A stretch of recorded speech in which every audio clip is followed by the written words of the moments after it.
Thank you very much. Wow.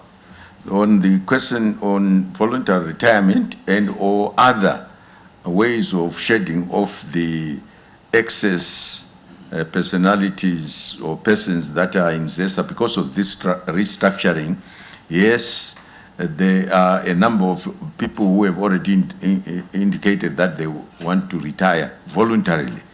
And there are those who might be retrenched because the posts have been merged or abolished. Then there is the third one where employees, and this is all levels, want to retire because they have reached retirement age.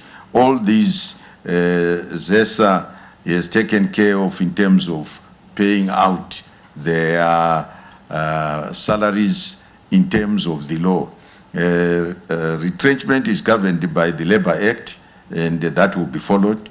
Voluntary retirement is negotiated between the retiree and ZESA itself, and for those employees who have reached retirement age, they are also governed by the pensions. ZESA has its own pensions scheme, so all of them are taken care of.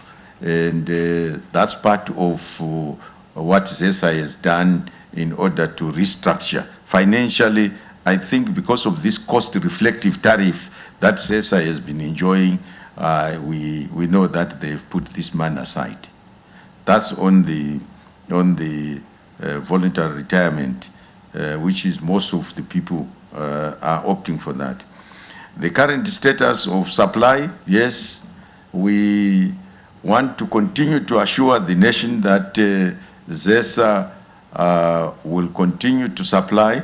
Thanks again to the cost-reflective tariff, they are able to put money aside to cover whatever shortfall we can have. We have what we call day-ahead marketing, which is part of the Southern African power pool.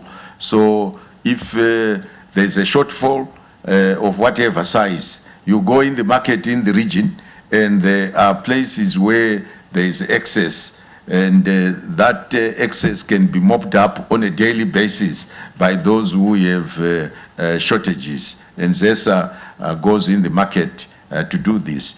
But there has been an increase in this on the supply side over the demand side, and this has been occurring.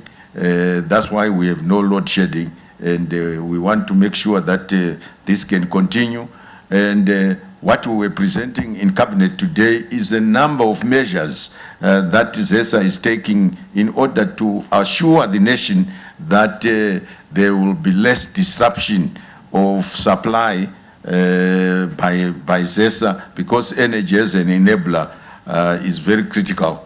And the Cabinet has directed that ZESA continues to do their performance improvements and make sure that where there are inefficiencies, where there are transmission and generation and distribution losses, these are being looked at. And we also have said in the next 100 days, 1 month, ZESA will present another detailed paper on the strategic systems development plan, which says what are you going to invest in generation, in transmission, in distribution, as well as in retail.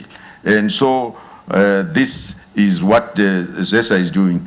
Cabinet has also said why we have approved as Cabinet that the dark cities, the private sector should come and be involved and become mini ZESAs, and that the Zimbabwe Regulatory Authority is working on the details, and there are a number of people who have expressed the wish to come and invest in this area.